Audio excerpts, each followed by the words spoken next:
What a great way to start out 2021. Our Green Bay Packers took care of business themselves, claimed the number one seed in the NFC playoffs, along with a much-needed playoff bye week. Let's talk about the huge win and share your amazing feedback, all coming up next on your Packers Fan Podcast.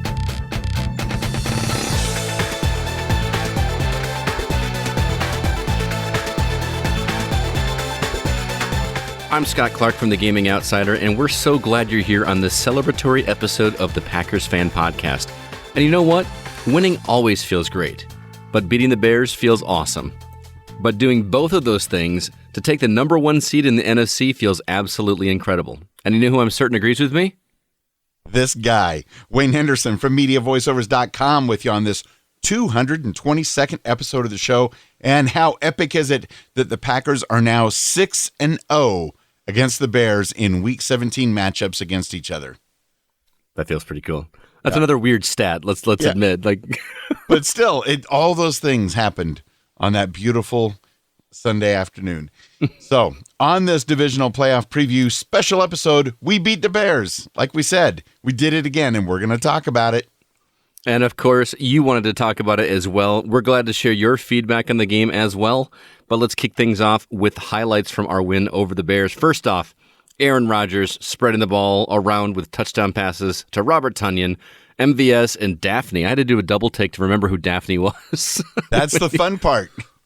My wife and I did the same thing. We're like, wow, okay, cool, Daphne.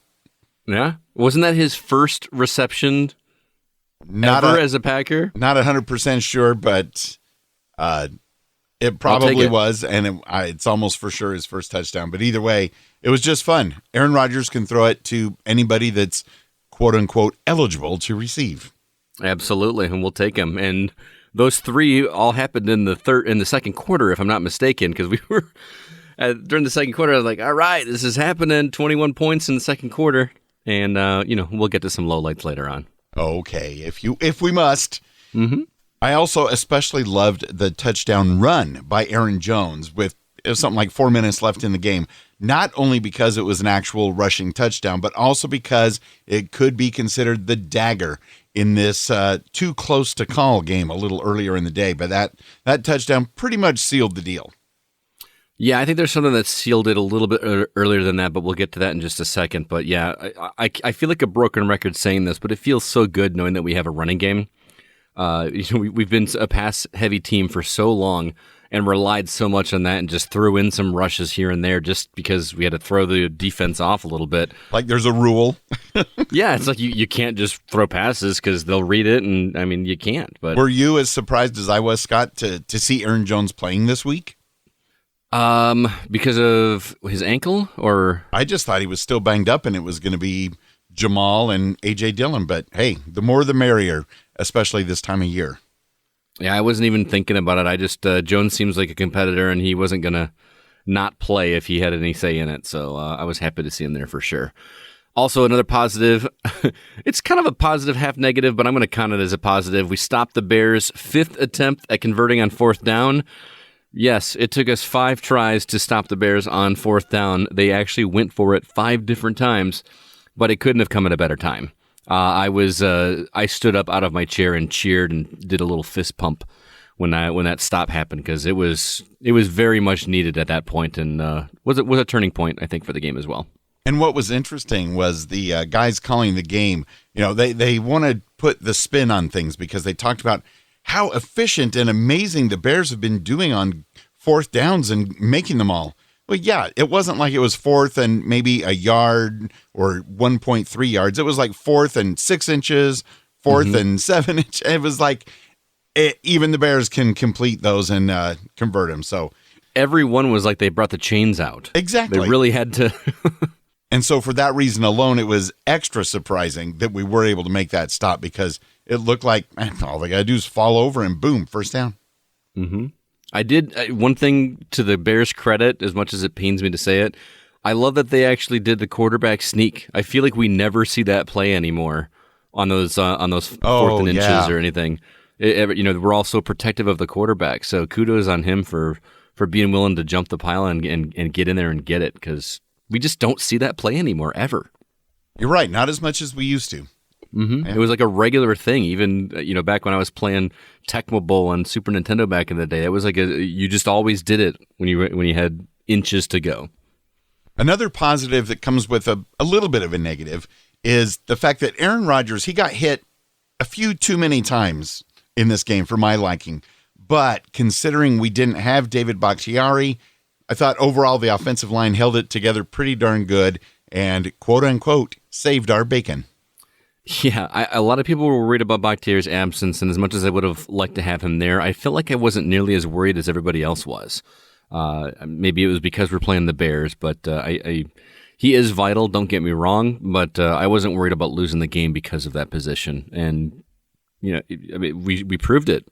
Still did fine. I mean, you're not going to go an entire game without him getting roughed up a little bit. He's a quarterback after all. You got these linemen coming after him that many plays in a game. It's bound to happen at some point, and I'm surprised it didn't happen more, actually. But also, that interception by Adrian Amos, which was truly the dagger for this game. This to me was the turning point for sure. It felt like the point of no return for the Bears. Once that happened, I was like, all right, I can relax a little bit now and enjoy the rest of this game and watch them walk all over the Bears. And to follow that up with a touchdown catch by Devontae, it just gutted the Bears further, and that felt really good. It was so awesome to see. A lot of fun. This game was a lot of fun. I told you it was going to be high scoring. I thought it was going to be a little bit more high scoring than it wound up being, but it was still a good game to watch. Yes, it was. There was a way. I found a way to watch it, and thankful I did, because it was hit and miss there for a while because, it took us a while to get going because, that kickoff.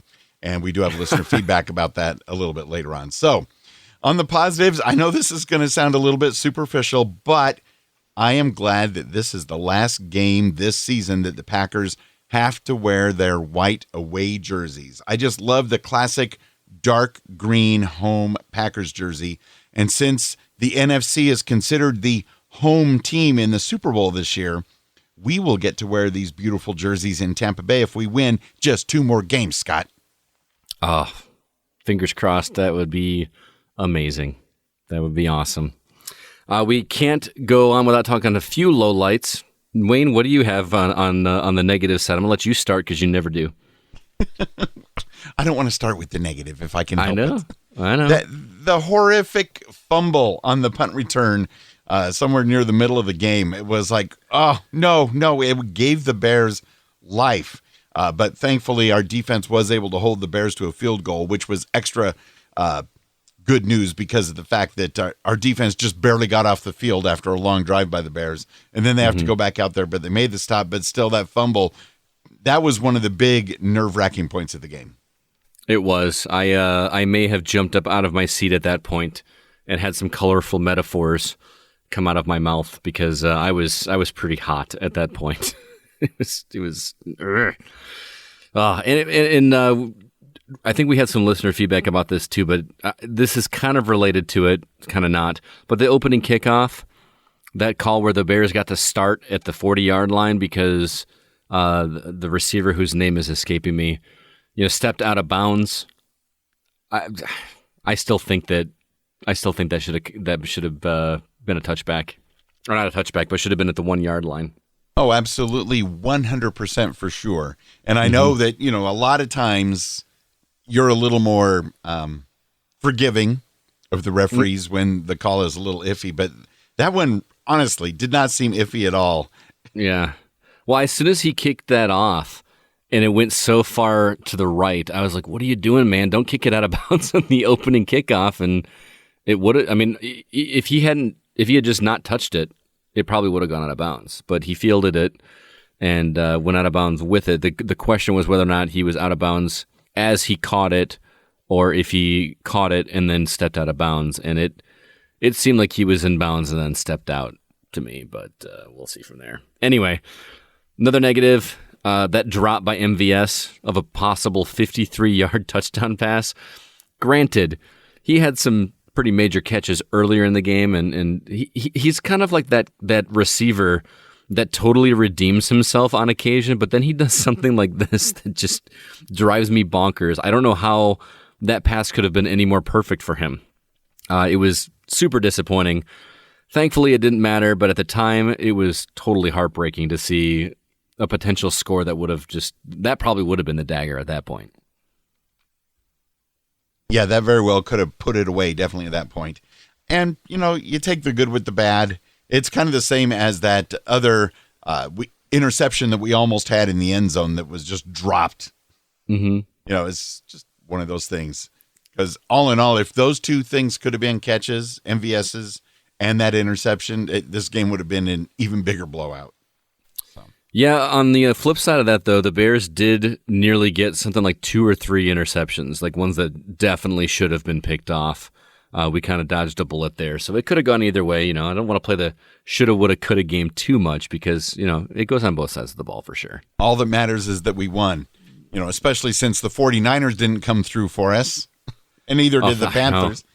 I don't even know why I was cheering at that point because our game was over and then it flipped over to the 49ers game and it really didn't matter, but I was still cheering for him anyway. But momentum. It was nice to watch it and actually enjoy the last portion of that game instead of feeling like something was on the line. So I will take that. So that is your recap of our win over the Bears. Some other news points in regards to the Green Bay Packers. First off, Aaron Rodgers officially welcomed Davante Adams to the, quote, Madden 99 Club in a fun video that he posted on Twitter. Got to give a shout-out to Dan Dyer, I believe. Dyler, for giving me a heads up on that, because are you familiar with the Madden 99 Club, Wayne, at all? I am not. I am familiar with Madden, and that there is a Madden video game that's awfully realistic. After that, you'd need to fill me in. All right, so every player in the NFL that is in the roster on the Madden game is given a specific ranking, and they're giving a number 1 through 100 based on, quote, how good they are. Nobody ever gets a 100. There's not a single player that's ever been given the designation of 100 because in their minds, there's no such thing as a perfect player.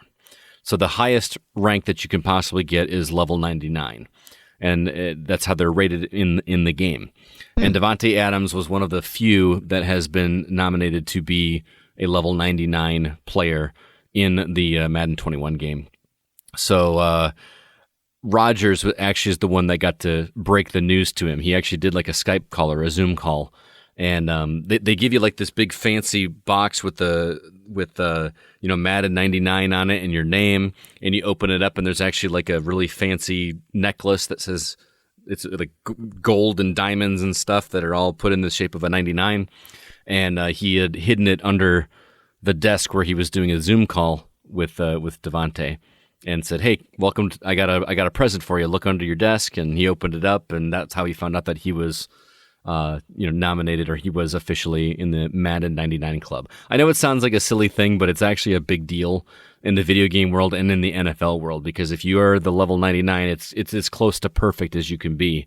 So, Adams is there, which is kind of a cool little story. That's very cool. And I can't believe that they were able to keep it a secret from him until that point, but that just makes it that much more fun. Yeah.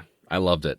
Also, I got to talk about Aaron Rodgers a little bit. Speaking of perfection, I know he's not perfect, but is there really any doubt that Aaron Rodgers deserves the MVP title for the 20-21 season at this point? No, none at all. I feel like everybody's been arguing about it, whether it's him or Mahomes.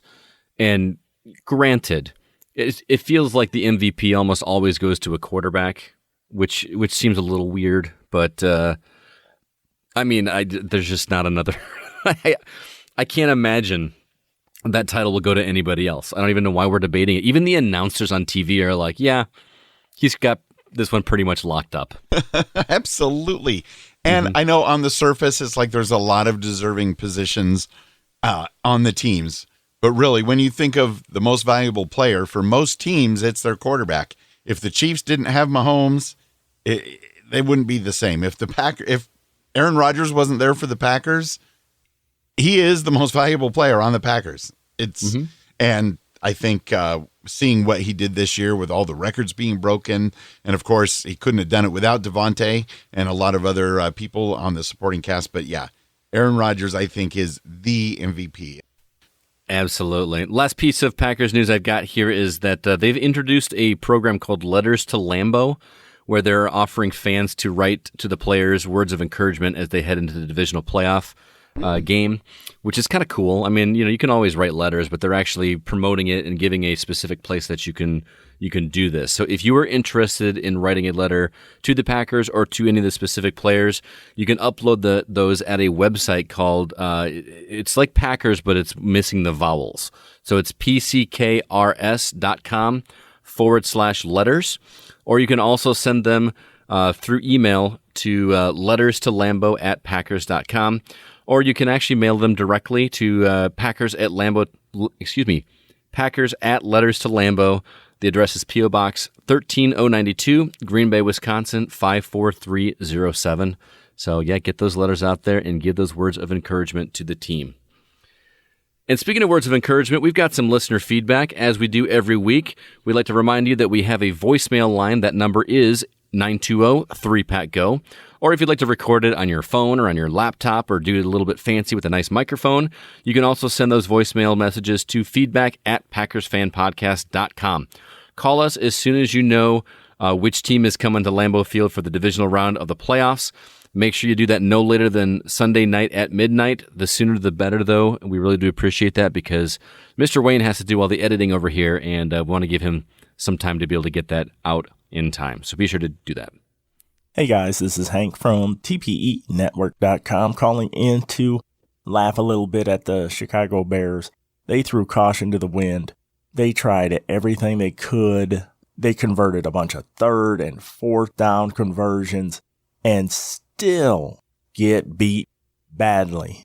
I found it funny that they even got some no calls, and they threw caution to the wind the entire game and still could not compete with the Green Bay Packers.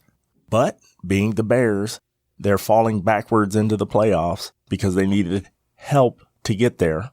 All the while, Green Bay, who didn't make some critical stops on 3rd and 4th down, still ends up winning the game. No sweat. Things are looking really good for the Packers. And with the way this season is shaking out, the Packers have as good of chance as anybody else to win the whole thing. But I'm sure they'll take it one game at a time and get this done. Love the podcast, gentlemen. Have a great victory week. We plan to. Thank you very much, Hank. Great to hear from you. Thanks for the stellar voice message and making an interesting point. I like how he phrased it, that the Bears just repeatedly threw caution to the wind and just couldn't quite compete. Yeah, but I'll take it. I really will. He says, falling backwards into the playoffs. That I like the way that he phrased that, because going into this game, all the announcers and analysts were saying, "Man, the Bears are the real deal." They won 3 games, guys. They lost 6 before that. Yes, they were on fire, but they're the Bears. Yes, they were so on fire that they beat the Jaguars, who only won 1 game the entire season, and that was back in September. Mm-hmm. And then the Texans, all right, cool guys. I don't understand. Because, yeah, of course they're going to look on fire when they're playing those teams, but what are you going to do? Go, Pack, go! Go, Pack, go! How's it going, y'all? This is Steve from Olympia, Washington. I'm just calling after the game. Super exciting win. Love to see it. I thought the defense put together a really robust game here, really limited David Montgomery in a big way, kept him out of the end zone, which is fantastic. The offense was firing on all cylinders as usual, and big congrats to Devontae Adams for setting the franchise records for passing receptions and tying Sterling Sharp's record for touchdowns in a single season. And while missing 2.5 games, man, I'm so excited for the remainder of this season, heading into the playoffs as the number 1 seed in the NFC. The path to the Super Bowl goes through Lambeau, and we're on a right on track to get through it too. So yeah, thanks again. Love the podcast. Steve from Olympia. Go, Pat, go! Thanks for the voicemail, Steve. Man, you got a great voice, man. You should do podcasting or something. I love what he said about Devontae's record specifically. He tied Sterling Sharp's record for the most receptions in a single season. You kind of got to give it to him at that point, don't you? If you missed 2.5 games, there's no way that if he had played those 2.5 games that he wouldn't have gotten just one more touchdown reception. So in my mind, Devontae's got the record, even though he's tied with Sterling Sharp. And that's not a knock on Sterling Sharp. Loved him back in the day.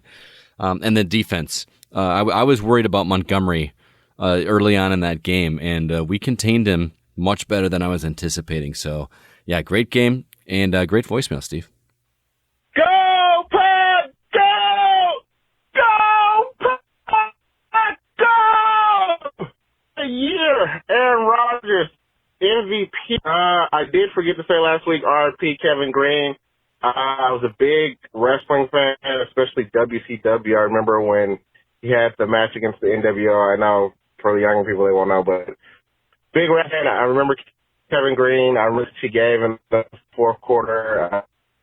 Clay Matt, hey, it's time. Clay Matt was the fumble. Aaron Rodgers hit Greg Jennings on the 3rd and 12. The rest is history. Sorry, I was a week late.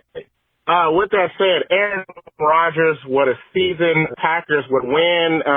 Rodgers, what can you say about him? I heard a stat this morning where I think someone said he threw more touchdowns than the punter actually kicked punts this year. That's incredible. That is the most incredible stat I've ever heard. With that being said, very good game. The only thing I will point out I don't know if you guys thought this too. This felt like if a team were to beat us this year in the playoffs, it has to be sort of the way that what Chicago was trying to do, control the clock, keep Aaron Rodgers off the field early. Maybe he gets out of rhythm, get a couple stops, get a score, move the ball. It's traditional football, but that's what we got to be aware of. But we rose to the challenge. Aaron Rodgers was incredible. Aaron Jones was good. MVS, you got to catch that one because that's essentially what's going to happen. They're going to double Adams and see if he can't break the double team. So it gives LaFleur an extra week to see, hey, how our team's going to cover us. MVS, you're going to be open. Bobby T, you're going to probably be open. Aaron Jones, A.J. Dillon. Basically, it was a great team win, great offense, great defense. Special teams, I'm still a little worried for a few weeks. They've been a little sloppy. You had the punt fumble. Last week, I think they missed like 2 extra points, so something to keep an eye out. Hopefully, we rest up. I heard we lost Bastiana, I think, for the rest of the season. That's very unfortunate, but again, the team rose to the challenge. Really looking forward to the playoff run. I hope this is our year. 2021 Super Bowl champs. At least we're the division champs yet again. Green and gold till I'm dead and cold. I love you guys. Oh, this is going to be our year. Go, Pat! Go! Andre, thank you so much. Love you too, man. Thank you so much for the voicemail and blowing out the mic on his microphone with his Go Pack Goes so loud and fervent. That just adds to the magic. So Totally. Good to hear from you. And yes, rest in peace, Kevin Green. I forgot that Kevin Green had done some of the pro wrestling stuff. I didn't even know that, to be honest with you. That's guess interesting. In between his NFL playing years and before getting into coaching, I guess. But bringing up that stat, more touchdowns than punts this year. I didn't know that was still held true. I knew that was a thing 3 games ago. But then we had that one game when we punted quite a bit of time. And I'm like, well, there goes that stat. But apparently we got it back on top. And I didn't even know that was possible, to be honest with you. Me neither. That's a stat that I never would have even considered, that we would have more touchdown passes than punts in a season. What an incredible thing to say. That's amazing. So many records this year, so many records. And I'm thinking like Andre that this might be our year. There's magic in the air.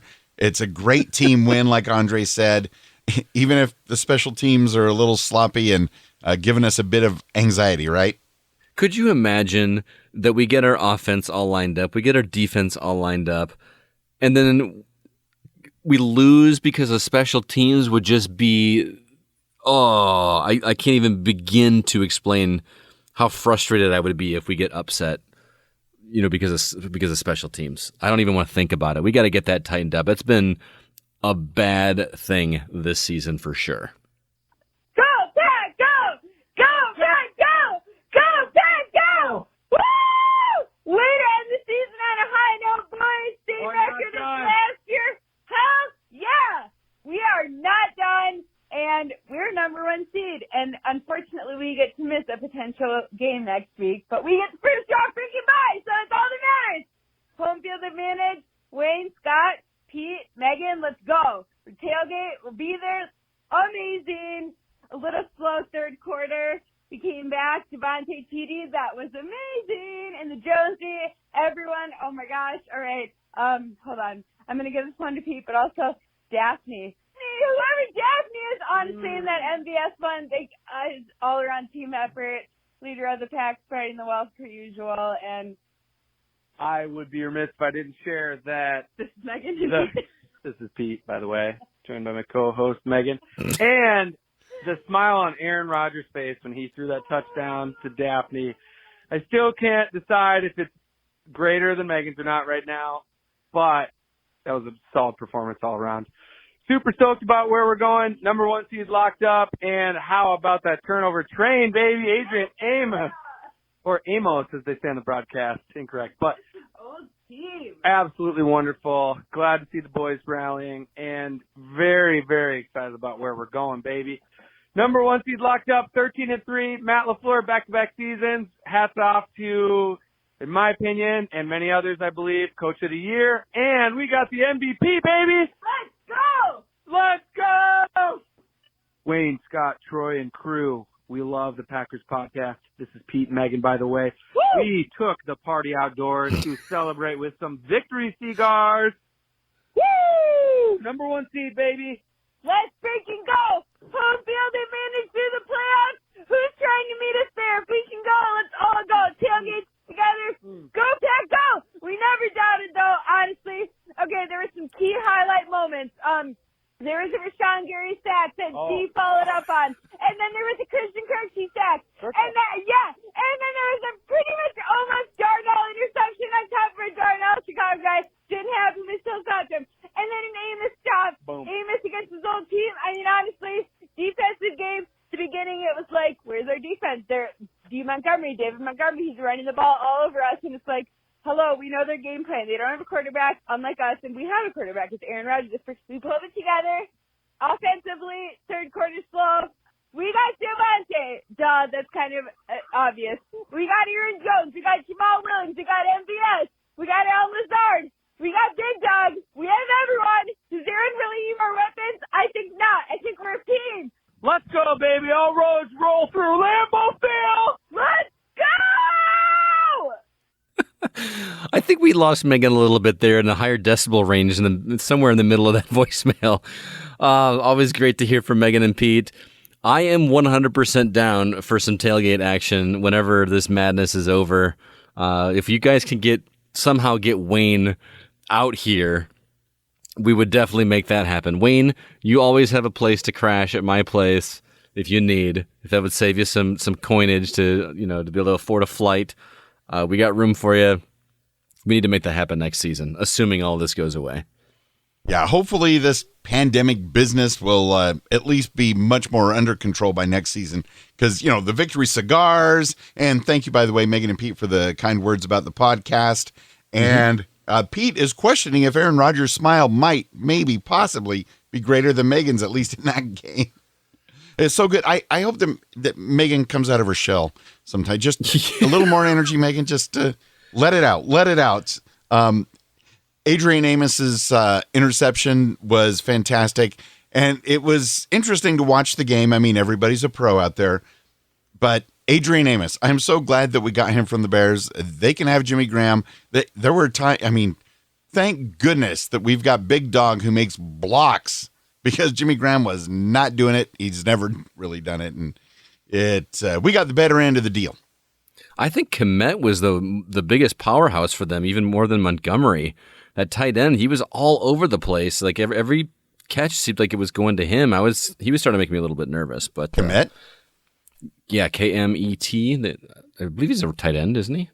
Maybe so. I just think it's very interesting because those are the call letters at one of the radio stations I used to work at weekends way back in the day was KMET. KMET AM 1490, banning Beaumont, the Inland Empire. Coming up next, a double shot of Garth Brooks. Yeah, so anyways, good stuff, Megan and Pete. Playing you the hits from the 70s, 80s, 90s, and today. See, I could do that job, man. Oh, heck yeah. Anyway, thanks again, as always, to Megan and Pete. Always great to hear from you. And we've got our weekly poll on our Facebook group, which can be found at PackersCommunity.com and on Twitter at Packers Fan Pod. And the question this week was, I thought, an interesting one, mostly because I came up with it. But what kind of NFC championship gear are you picking up? We are now the number 1 seed in the NFC. Are you thinking a T-shirt, a sweatshirt, a hat? Or are you waiting for a Super Bowl victory to get that kind of gear instead? Wayne, where did you go? Where'd you land on this one? I am holding out for the Super Bowl victory gear, but I will admit that the T-shirt would be my option if there was one that I was going to purchase. But I'm going to try to be patient, and then everybody get out your credit cards at the end of the Super Bowl and go crazy. Or debit cards. Let's be responsible and use the money we already have. The stimulus checks that might be coming to some people, you could get a lot of Super Bowl gear. Just saying. You could. I'm actually in need of a new Packers sweatshirt. I've got one that I've been wearing for years, and it's super comfortable, but I wouldn't say it's getting ratty, but it's starting to wear out its welcome a little bit. So I think I would go sweatshirt, but I'm probably going to lean a little bit more towards waiting. There's something about owning, divisional or conference gear when they didn't win the Super Bowl that is, it's like a bummer. It's like a reminder that we didn't win the Super Bowl if that happens. So assuming that we do win the next 2 games and then win the Super Bowl, I'm going to wait for gear as well. But then on the other hand, if we do go on to win the Super Bowl, you can have one of everything. The NFC Champs shirt and sweatshirt, the NFC North Division Champs sweatshirt, the hat, and all that good stuff, and the Super Bowl gear. Here's the problem with hats. When I wear a hat, I always wear them backwards, and they always they always put the graphic on the front. Well, and I want something on the back of it so that when I wear it backwards, you see it from the front. But that's me being. But if you wear it with the bill in the front, it keeps more sun out of your eyes. I look really bad wearing a hat that way. Okay. You probably can't tell it through the radio waves or through this video call that we've got going here, Wayne, but I have a rather large melon sitting on top of my shoulders, and putting a hat on my head just makes that stick out even more. Wearing it backwards, I can kind of get away with it a little bit. Okay. But frontwards, I get the little. It's not a good look on me. But anyway, our community agreed with us. 10% said they'll get a T-shirt, 7% said a sweatshirt, 4% said a hat, and 79% said, you know what? We're just going to wait for that Super Bowl victory gear instead. So that was awesome. And we got some comments on the poll as well. Wayne, why don't you take that away? Yeah, Rick in Wisconsin said, my wife has the hat from the New Orleans Super Bowl and the sweatshirt from the last one. So it's good to hold out for the Super Bowl shirts, sweatshirts, and all the good gear. Dictus in the Netherlands said, you got me there. I thought you meant NFC North Champs gear. Not changing my vote, though, and I'll stick with my all-purpose NFC North Champs cat. No year, no season, so I get to reuse it often. I love that. Nice. Of course, we win it so often that you do get a lot of wear out of it. So win-win. And David says, we got to play the games. But if it happens, definitely waiting for the Super Bowl victory gear. Absolutely. Dan says, to be honest, for me, it depends on expectations. I'm a realist, but straddle the fence between being a pessimist like Scott and a Pollyanna like Wayne. I truly haven't felt this confident since 2010. Even going 15-1 in 2011, I wasn't as confident as I am right now in our team. Our players have gotten stronger, smarter, and more confident in their skill set as the season has progressed.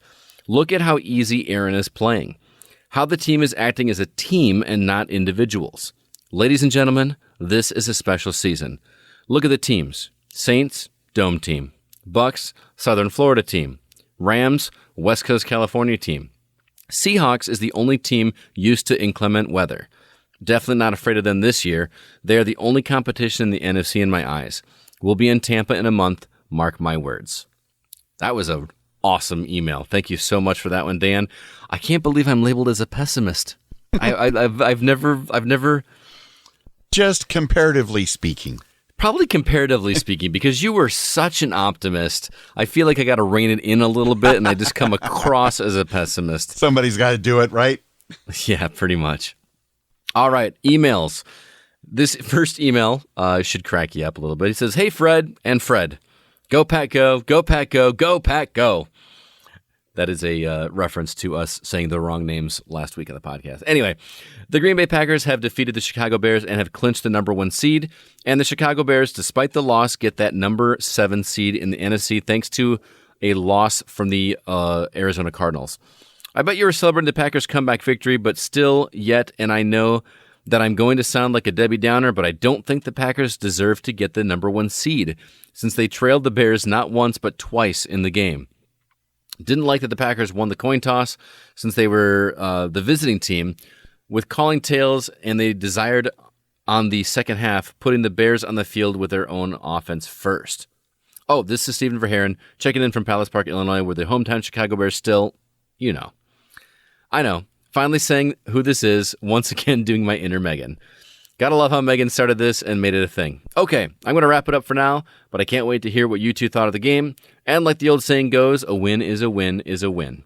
I will talk to you at some point next weekend when we know who we will be playing for the first playoff game, since the Packers, as long as they stay in the playoffs, will have both playoff games at Lambeau Field. Stephen Verheeren. Thanks so much, Stephen. Yes, thank you very much. A little harsh, though, saying that we don't deserve to be the number 1 seed just because we trailed a couple of times in the game. But wow. But luckily, in the end, a win is a win. Also, hey, Wayne and Scott, CCR from Green Bay, Wisconsin. A few things that we noticed in the great game that we had were that the referees weren't calling many penalties on Chicago, especially if it was a false start. It also seemed on that opening kickoff that the Bears player was still in bounds when he touched the ball. For sure. All in all, great game with Adams passing Don Hudson in the Packers record book, which I think was actually last month, Caleb. This month he was beating Sterling Sharp's Packers records. So Devontae's just breaking all sorts of records. Anyways, thank you very much, Caleb. Go Pack go, go Pack go, bleed green and gold till dead and cold. Caleb, Kathy, and Roy Fisher. Also from the Packers Fan Podcast Facebook community group, Jared said, "I love our Super Bowl chances, but I honestly feel our special teams can be a liability in moments that count." I am with you, Jared. Definitely with you. I think I mentioned that a little bit earlier. Scott Boris pointed out, during the game, the last of the good turf ended up in Montgomery's helmet. That was pretty good. That was a big chunk of turf in there. That was, and I know that they play on natural grass in Chicago, but of the grass fields, that's one of the worst. It's just so bad in Chicago. There's also a lot of discussion in the Facebook group in regards to which team might the Packers host in the divisional round of the playoffs and why. So get your guesses in as well. And Dan posted that he has to say, every time I see it, when 12 throws deep balls, it looks so effortless. It was like the ball explodes out of his right hand. Like, I would love to see AWS do a study or analysis of his throws. They're just amazing. Also, regarding Aaron Jones's contract year, I didn't think 33 would come back next year due to the contract he deserves and what Green Bay can pay, but I've been watching his actions and his words. I think he really wants to stay a Green Bay Packer. And Dictus actually agrees with them. He says, "I think he, being Jones, wants to.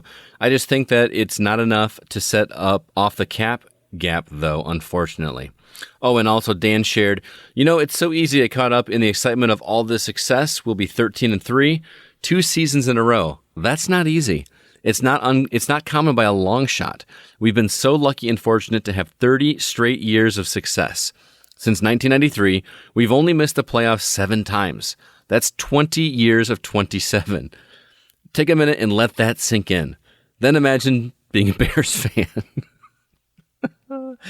I should have pre-read that before, because now I feel bad for saying it. But anyway, thank you to everybody for all of your calls, emails, comments, and support.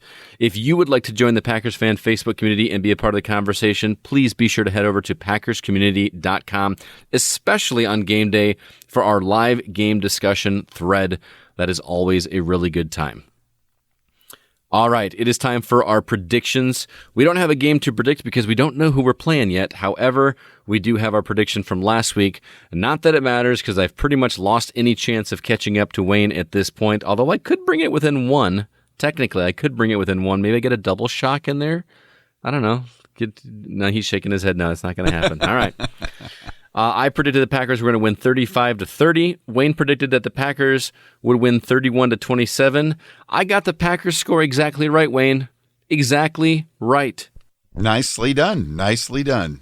And it was enough to give me the edge this week because my differential was only 14 points. Your differential was 15, so I did take this win this week, which brings the score to 9-5. A little Dolly Parton in action right there for you.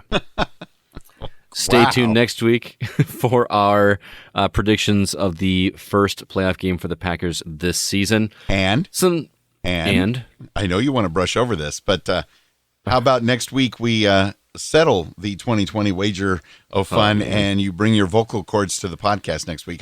I've been a bit remiss at writing the lyrics and trying to get started on that because New Year's, yada, yada, yada, lots of crazy stuff, but I think we need to make it happen. Do you want to do it next week or hold off the following week? It would probably make sense to do it next week, since I imagine next week will be a little bit shorter episode because we've done the recap already.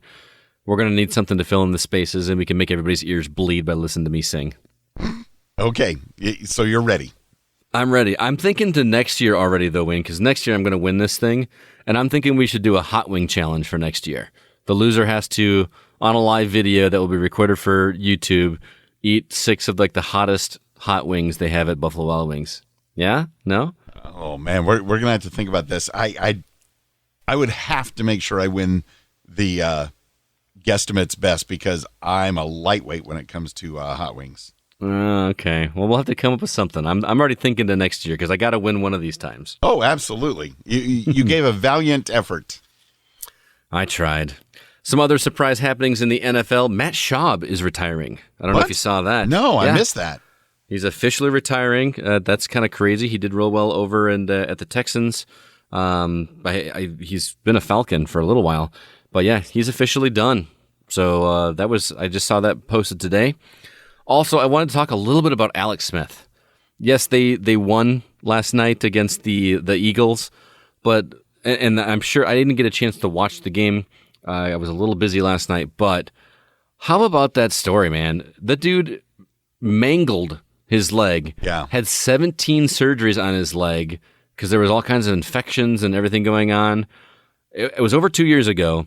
Came back to the NFL and played this year, and then led them to this win over the Eagles last night. What a story. What a story. Now, could you imagine what an incredible story that would be if they went and took the whole Super Bowl? I don't want it to happen for obvious reasons, me being a Packers fan. But if that did happen, could you imagine what an incredible story that would be? It's still an incredible story, even as is. I mean, yeah, I can't think of anybody else that would qualify as comeback player of the year after what he's done. Seriously, just totally insane. That game was crazy because I don't know what the Eagles were thinking, taking out their starting quarterback in the third quarter. I mean, obviously they don't have a chance at the playoffs, but to pull him out and then put in this other guy just to see what he's got. And it was only a 3-point game at that point.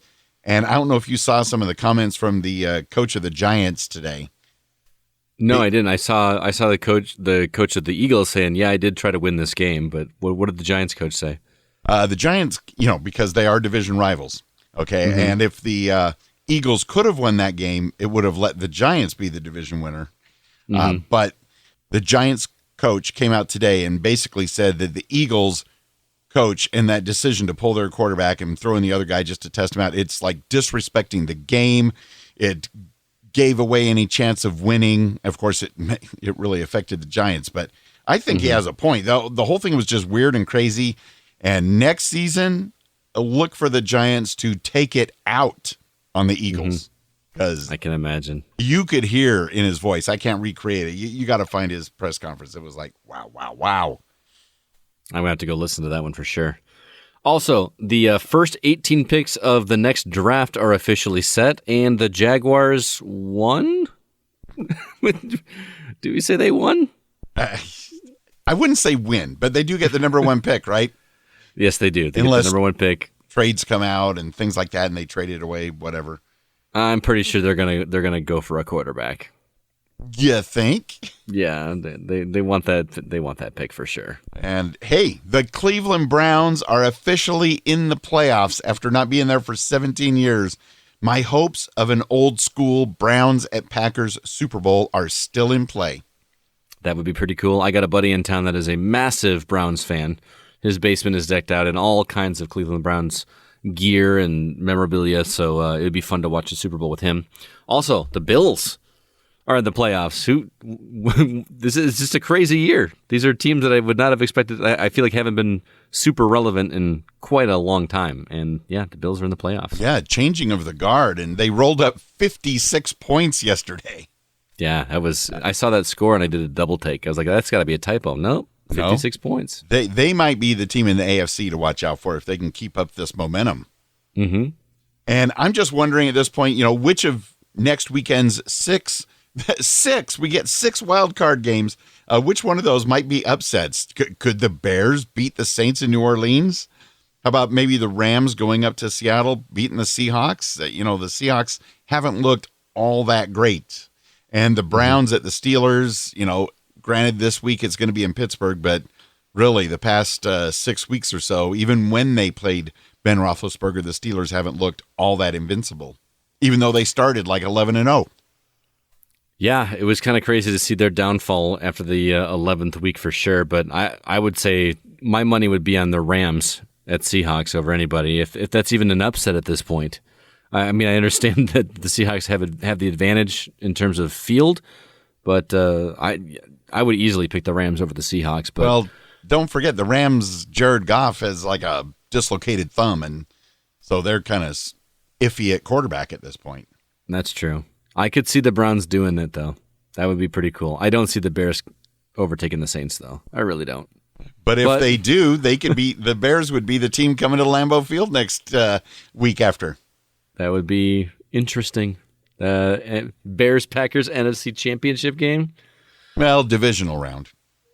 Divisional round, yeah, I'm sorry. My bad. It gets all mixed together. And wildcard games to me are always like a little weird because you're playing the really good team against the team that just squeaked in, so it sometimes it doesn't feel competitive.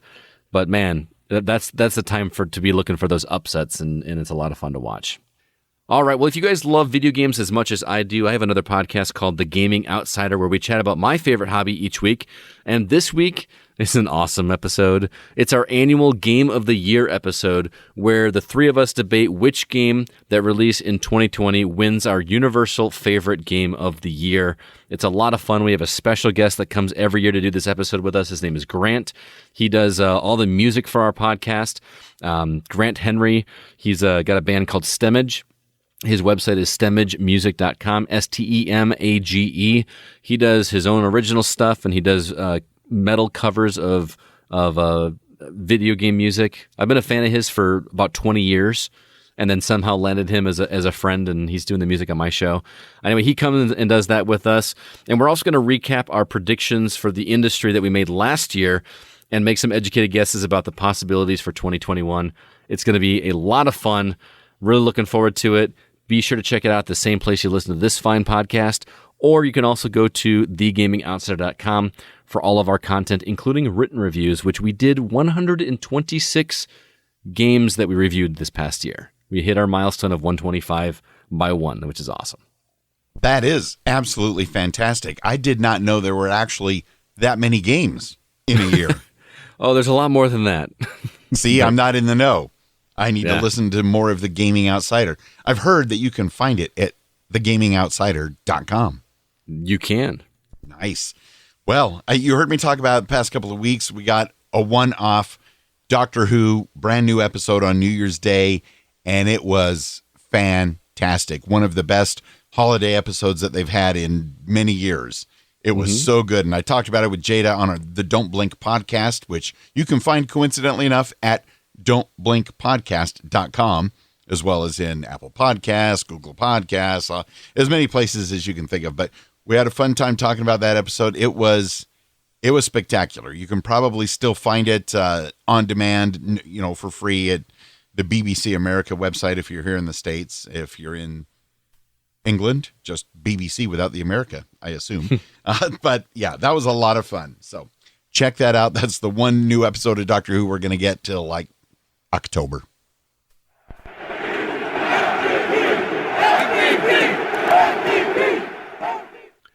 Just a reminder, we have the value for value model here at your Packers Fan Podcast, if your budget allows it. You can even get cool Packers Fan Podcast swag at some of the higher support levels. Details can be found at patreon.com/Packers Fan Podcast. NFL Hall of Famer Jim Ringo played for 4 different head coaches in Green Bay: Gene Razzani, Leslie Blackburn, and Ray Scooter McLean. But Vince Lombardi's arrival in January 1959 changed everything. And for Ringo's next 5 seasons, the Packers went 50-15-1, and he earned consensus All-Pro honors from 1959 to 1963. Why do I tell you that? Well, in that all-pro spirit, Packers Fan Podcast Patreon MVP Dan Dylier is supporting the show at the Jim Ringo-inspired pledge level. Thank you, and go Pack Go. Also, Bryant, your longtime Patreon support at the legendary Willie Wood level is MVP worthy as well. Go Pack Go, and thank you, sir. And then Go Pack goes to our friends in the Texas-only Green Bay Packers Fanatics. Your AR-12 level support is fantastic. Also, thank you and Go Pack Go to our Brett Favre level Patreon supporters, Andre in LA, Jeff Summerfield, and Lawrence Harvey. Also, Go Pack Go, and thanks to our Curly Lambeau supporters. We really appreciate you. Remy Lavictoire, Hank Davis, who you heard earlier from the TPE network of podcasts, Joe Christensen, Beth Mintick, and Matt Haig. Thanks for all of your support, financial and otherwise.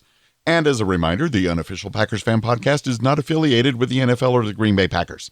Remember to call our voicemail feedback hotline like Scott mentioned earlier. It's 920-3PACK-GO.